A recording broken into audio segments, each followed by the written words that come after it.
Welcome to the introductory lecture in linear algebra, linear systems. I'm Engineer Gallardo and I'll be your teacher for the course. By the end of this discussion, you should be able to review linear systems, define consistent, inconsistent, dependent, and independent systems, and solve for the solutions of linear system if the solutions exist. Before we proceed to the solving of linear equations, let's have a review first about the definition of straight lines. A line is a set of infinite points of ordered pair x, y in R2 extending on both ends infinitely in a straight path and in constant direction. So as you all know, when we have a line, it extends on both ends. So here, it extends here, and also towards here and towards here. It is a set of infinite points, meaning to say, if I have here 2 points, then between these points is infinitely many points. Okay? For example, this is 1 and then this is 5. So you have here 2, 3, 2 comma blank, 3 comma blank. However, in the middle of this, you will have 1.1, 1.2, 1.3. It is the density property of real numbers, which states that there is always another real number between any two real numbers. Now let's have the equation of a line. Let A, B, and C be real numbers with A and B not equal to 0 at the same time. Then a straight line is defined by the general equation ax plus by plus c equals 0, where both x and y are in the first degree. Alright, suppose that we have here these 5 equations. We have 2x plus 3y equals 5. This is linear in both x and y. The next one, we have 3x squared minus 3x minus y. This is not linear in x, but linear in y. So when we say linear, it's in the first degree. As you can see here, the highest degree of x is 2. So it is not linear in x. Next, we have here 5x minus 3y plus z squared. So this is not linear in z. It is quadratic in z. Next, we have here trigonometric equation. Sin x minus cosine x equals 2. This is not linear. Because as you can see, when we say linear, it should be x or y itself, not a function of a trigonometric function. Next, we have here ln x plus 2y equals 5. This is not linear in x, but linear in y. Okay? Let us recall also that the graph of a line, we need to have 2 distinct points in R2 so that we can connect them. So by the theorem, if there are 2 distinct points in R2, then there is exactly one line that passes through them. If I have here 2 points like this and this, then there will only be one line that passes through them. Okay, let's have here the linear systems and the solution of linear systems. Suppose that L sub 1 is defined by the equation a sub 1x plus b sub 1y equals c sub 1, and L sub 2 is defined by the equation a sub 2x plus b sub 2y equals c sub 2. Then, when we combine them together, we call that the system of linear equations in two unknowns, or simply a linear system in x and y. So, depending on your variables. Geometrically, the point of intersection of their graphs is the solution of the linear system.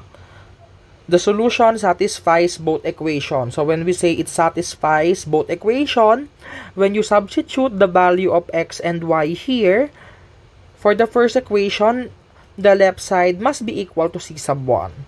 And then here, the left side must be equal to c sub 2. Graphically, it looks like this. These two lines intersect at one point, therefore, this is the solution. Solution of the system.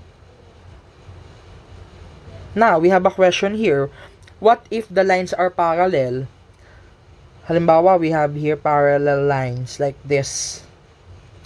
What will be their solution? The answer is, there is none. Because they will never ever intersect. Now that we have already introduced the solution, let us now describe a linear system depending on the existence of solution and the relationship of equations. First, let's have here the one that we discussed in the previous slide. When two lines intersect at exactly one line, then the linear system is said to have a unique solution. And since it has a solution, then it is consistent. And since the two equations are not coinciding with each other, they do not have dependence relationship, then the linear system is independent. Okay, next, let's have the infinitely many solutions. So when two lines coincide with each other, then there will be infinitely many solutions because as you can see, we can draw a lot of points along the coinciding lines. And since they have a solution, it means that the linear system is again consistent. However, the linear system is said to be dependent. Why? Because these two equations are equivalent to each other. The equation of the line 1 and the equation of the line 2 will be dependent to one another. For example, I have here x minus y equals 3. This is equivalent to this equation, 2x minus 2y equals 6, right? Because the second equation can be produced by multiplying 2 to both sides of the equation of equation 1. So, these two equations are dependent to each other. Next, let's have here the parallel lines. No solution. They have no solution because they will never ever intersect. The system is now inconsistent because walang solution. They have no solution. And at the same time, they are independent. Recall from analytic geometry, two parallel lines have the same slope. So, for example, I have here x minus 5y equals 2. Then, a line parallel to it will have the same left-hand side. X minus 5y equals 10. So, these two are parallel lines. Therefore, this system has no solution. We have a tip here. If there is a solution, the system is consistent. If the two lines are not equivalent or the two equations are not equivalent, then they are independent. Always remember that. Let us now have the system of linear equations in 3 unknowns. Actually, we can extend this to more than 3 unknowns. Let 3 planes in R3 be defined by the following system of linear equations. Each equation represents a plane in the 3-dimensional space. This system is then called a system of linear equations in 3 unknowns or a linear system in x, y, and z. So take note that your variables here are x, y, and z. They are the unknowns. Hindi yung A1, B1, C1, D1 yung unknowns, but the X, Y, and Z. These are the graphical representations of the planes in R3. First, we have the unique solution when 3 planes intersect at exactly one point. Then the system is again consistent because they have a solution, and independent because none of the planes are coincident to each other. So walang equivalent na planes dito. Next, infinitely many solutions. So this one is, as you can see, the solution set is a line. It is represented by this line. So of course, since a line is extending to both ends, there will be infinitely many points containing it.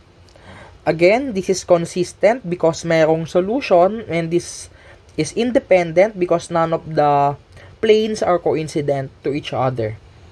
Next, suppose that we have here three planes that look like this. So they intersect at three different lines. So this has no solution because the planes must intersect at a common line or common point. This is inconsistent and independent because again, none of the planes are coincidental to each other. Another one, we have this scenario when we have two parallel planes and another one that cuts through them, perpendicular, I think, or it can be just cutting through them. But bottom line, this one is cutting them at a different line. So therefore, they have no solution. Lalo naman tong pangalawa. All of these are parallel to each other. There will be no intersection whatsoever. Therefore, no solution and inconsistent, independent. Next, we have here this one. What if we have three planes that coincide with each other? Then there will be infinitely many solutions, consistent, and dependent. So, dependent na yan kasi naka-related na sila sa isa't isa. So, halimbawa, we have here x plus y plus z equals 3. This is equivalent to 2x plus 2y plus 2z equals 6. This is also equivalent to this one, x over 2 plus y over 2 plus z over 2 equals 3 over 2. The graph of this is a single plane.